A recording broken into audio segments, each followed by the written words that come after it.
I'm speaking from the heart of a mother who has lived in the trenches. This is a subject that I'm passionate and I have a deep conviction for. Now, the research I'm super excited is backing up what I have known in my heart all along, and it's that mothering matters. Hi, I'm Nancy Marie Peterson, and I've been mothering for about 27 years, and I want to be honest with you. The first time the stick turned blue, I cried. Also rejoiced when we found out we were having our sixth baby. I have rocked babies, yes, babies, twins, at 3 a.m., and I have also had to bury a baby that I held in my arms.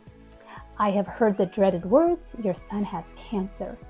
I've homeschooled toddlers underfoot. I have done ministry when my kids are napping, and I have navigated between cultures. I know what it feels like to live in a 4,000 square foot beautiful house, and I also know what it feels like to live on the mission field in a 40-foot RV.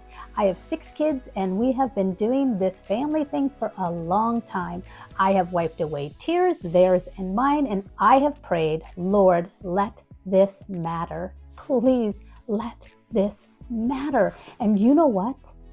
It does. Your presence matters more than our culture dares to admit. Now, the world tells us that motherhood is noble as long as it doesn't slow you down, as long as you can still build a business or grow a platform or bring in a second income.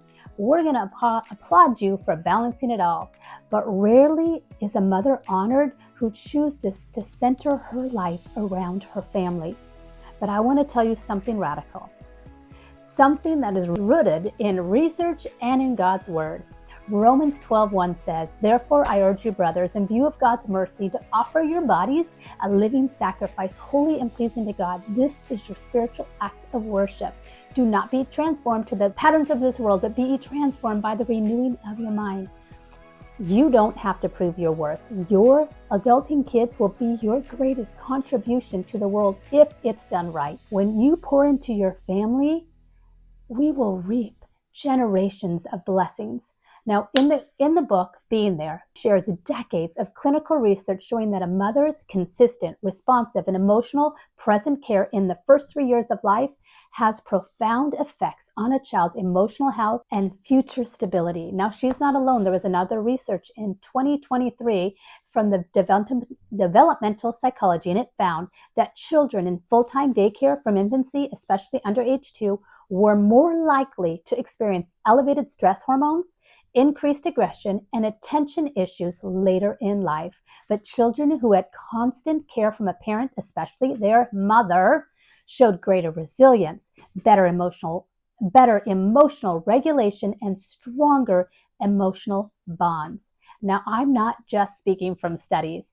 I'm speaking from the gut level conviction of a mother who has lived this out. Let me say something loud and clear.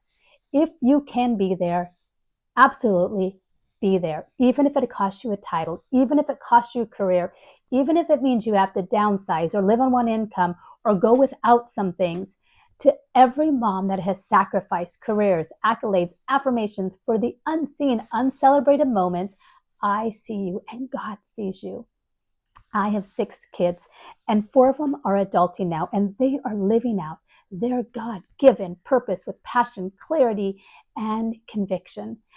But those were seeds that I planted as I sat on the floor, cross-legged, reading those board books, when I prayed over my children as they slept, even though I was utterly exhausted, when I felt like I was slipping away from society and I didn't feel worthy. I know that it mattered. I wasn't perfect, but I was there. And I believe with all my heart, it matters. And it still matters. The problem with today's narrative is that it diminishes the very thing that holds society together, the steady, sacred work of the present mother.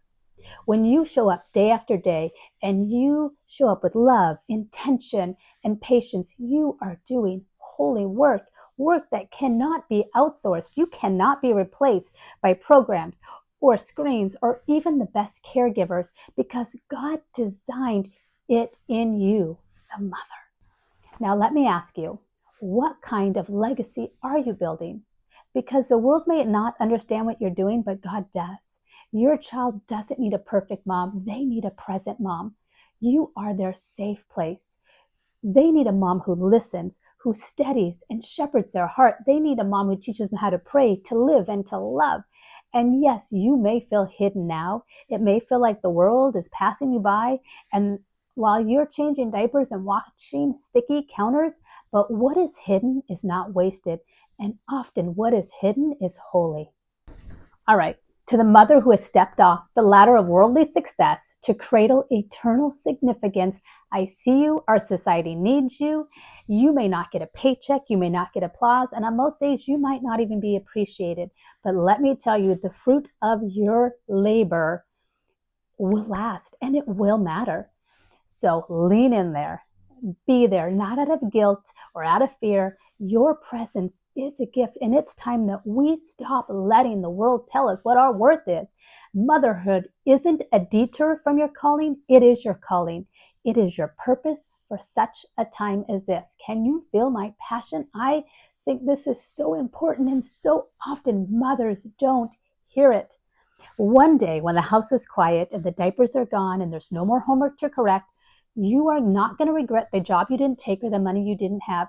You're going to treasure the time you invested to the hearts that were given to you to care for.